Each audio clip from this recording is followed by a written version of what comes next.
Bro ఒకరోజు ప్రపంచం మొత్తం సైలెంట్ అయిపోతుంది.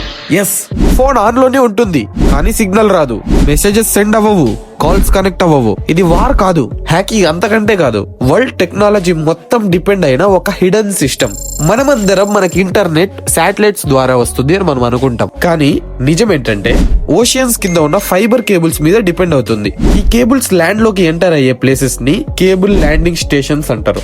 మేజర్ లొకేషన్స్ ఇండియాలో ముంబై మరియు చెన్నై, ఇంకా యుఎస్ఏ, ఫ్రాన్స్, యూకే లో కూడా ఇవి ఉన్నాయి. ఈ కేబుల్స్ బ్రేక్ అయితే బ్యాంక్స్ ఫ్రీజ్ అవుతాయి, ఫ్లైట్స్ స్టాప్ అవుతాయి, జీపీఎస్ ఫెయిల్ అవుతుంది, ఇంకా వాట్సాప్, ఇన్స్టాగ్రామ్, ఫేస్బుక్ లాంటి సోషల్ మీడియా ప్లాట్ఫామ్స్ అన్ని బ్రేక్ అవుతాయి. ఇది ఒక యుద్ధమే జరుగుతుంది. ఇదేం థియరీ కాదు బ్రో, హిస్టరీలో ఆల్రెడీ జరిగింది. 2008 లో సముద్రంలో 2 కేబుల్ వైర్స్ కట్ అయ్యాయి. ఈజిప్ట్ లో, యుఏఈ, ఇండియాలో, మిడిల్ ఈస్ట్ మొత్తం ఇంటర్నెట్ బ్లాక్ అయింది. 2011 లో జార్జియాలో ఒక ఉమెన్ కాపర్ వైర్ కోసం డిగ్ చేస్తూ ఉంటే యాక్సిడెంట్ గా ఫైబర్ కేబుల్ కట్ అయింది. అప్పుడు అర్మేనియా కంట్రీ మొత్తం ఇంటర్నెట్ డౌన్ అయింది. అందుకే వరల్డ్ లో most protected places nuclear bases కాదు, ఇంటర్నెట్ కేబుల్ ల్యాండింగ్ స్టేషన్స్.